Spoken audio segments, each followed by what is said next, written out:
Faisons un parallèle entre nos parents dans le jardin et leur enfant sur la terre. Entre l'arbre interdit et les arbres de la musique, le cinéma, la littérature, et ainsi de suite. La prescription de ne pas s'approcher de l'arbre est celle de ne pas s'adonner au blâmable.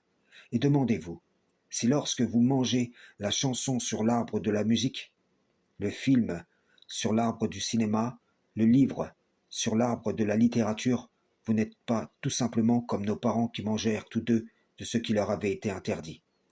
Si vous n'êtes pas comme eux, qui ont oublié, divertis par ce que le diable leur a promis en tromperie.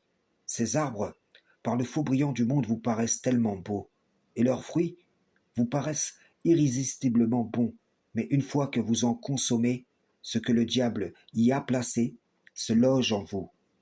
Inception sur inception, ce sont ces idées, ces principes qui vous construisent, qui vous formatent, qui commandent à vos vies.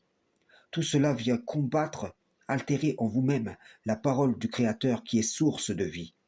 Aux yeux de celui ou celle qui est séduit, les fruits à tête de diable revêtent l'aspect des fruits du paradis.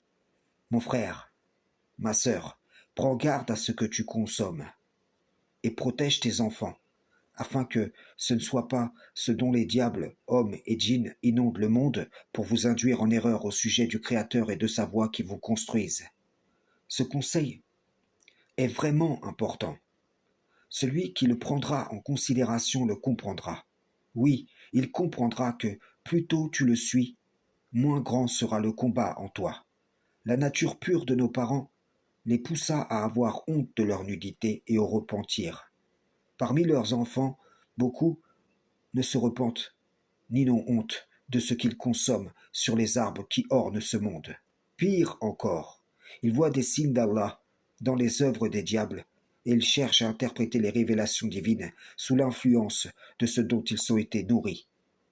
Frères et sœurs en islam, salam, shalom.